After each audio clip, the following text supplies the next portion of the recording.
واسطے، پہلے یہودی پھر یونانی کے واسطے نجات کے لیے خدا کی قدرت ہے۔ خدا کے کلام کے پڑھے اور سنے جانے کے وسیلے سے ہم سب کو برکت ملے، آمین۔ عزیزو، ہمارا آج کا topic good news of the gospel, انجیل کی خوشخبری ہے۔ اردو لغت کے مطابق انجیل کا مطلب مجدہ، خوشخبری، اور کتب سماوی میں سے ایک کتب جو حضرت مسیح پر نازل ہوئی، لیکن بائبل مقدس میں اس کا مفہوم معنی خوشخبری کے ہیں،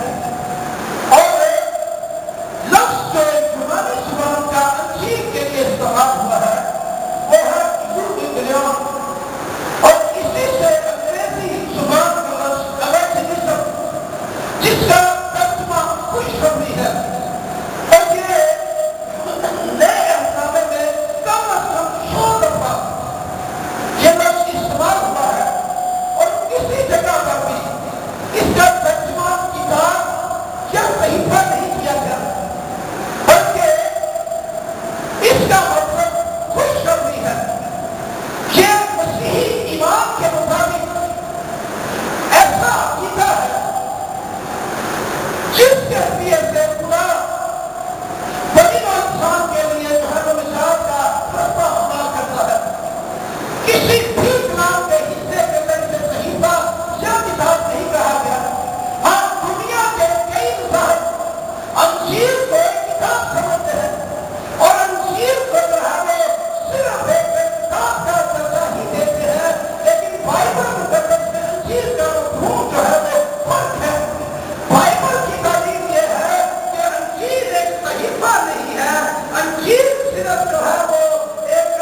دلیری کے ساتھ یہ کہیں کہ نہ ہمارا خدا بدلتا ہے نہ ہمارے خدا کا کلام کبھی بدلتا ہے اور یسوع مسیح بائبل میں لکھا ہے کل آج بن کے ابد تک یکساں ہے عزیزوں یہ بات یاد رکھیں اس وجہ سے لوگ کہتے ہیں چیز بدل گئی ہے کیونکہ وہ چیز کے ٹھیک سے واقف نہیں ہے وہ چیز کو صرف ایک کتاب تک سمجھتے ہیں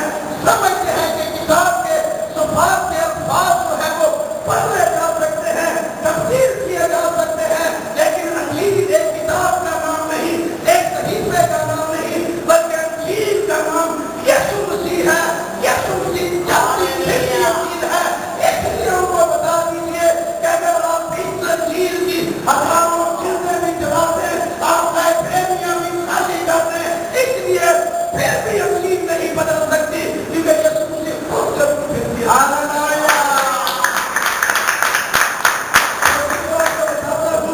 کہ انجیل مقدس کو دنیا کا کوئی شخص بدل نہیں سکتا کیونکہ جیسا ہمارا یسوع آسمان پر زندہ ہے اسی طرح سے اس کا کلام بھی زندہ ہے اور انجیل کے لیے جو ہے وہ بائبل مقدس میں یرمیہ کی کتاب 36 باب کے اندر ایک حوالہ بڑا خوبصورت درج ہے کلام مقدس میں لکھا ہے کہ یہویاکین بادشاہ کے دور کی بات ہے جب بنی اسرائیل کے اندر گناہ اور بدی اپنے پورے عروج پر تھی لوگ باپ جوزا بھی پوچھا کرتے اور اس کے مندر میں جا کر اپنی شاہانی تاشار کی تکبیر کرتے رنگ رویاں مناتے ان بھاگ جوزا کے آگے قربانیاں کو ہاتھ گزرانا کرتے تھے ایسی صورتحال میں یرمیہ نبی جو دور کا بہت بڑا نبی تھا اور قوم کے لیے بوجھ رکھنے والا اپنی قوم کے لیے درد سے بھرا ہوا خدا کا میسج دیتا وہ خدا کا عظیم پیغمبر تھا اس دور میں جو قوم کو تعلیم دیتا تھا خدا کا ریل حقیقی کلام لوگوں تک پہنچاتا تھا بائبل مقدس میں لکھا ہوا ہے کہ خدا کا کلام یرمیہ نبی پر نازل ہوا اور خدا نے یرمیہ سے اپنے دوست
اسرائیل میں کبھی کسی بادشاہ کی ایسی موت نہیں ہوئی. اندازہ کیجیے گا کہ یرمیا کے منہ میں ڈالا گیا خدا کا کلام، خدا کا الہام اگر کاٹ کر پتھر جو ہے وہ آگ کے اندر بھی ڈال دیا جائے تو بھی وہ قائم رہتا ہے. تو یسوع مسیح کے منہ کا کلام، یسوع کے منہ کے الفاظ چاہے وہ ٹکڑے ٹکڑے کر دے، کیونکہ یسوع مسیح زندہ ہے، خدا زندہ ہے،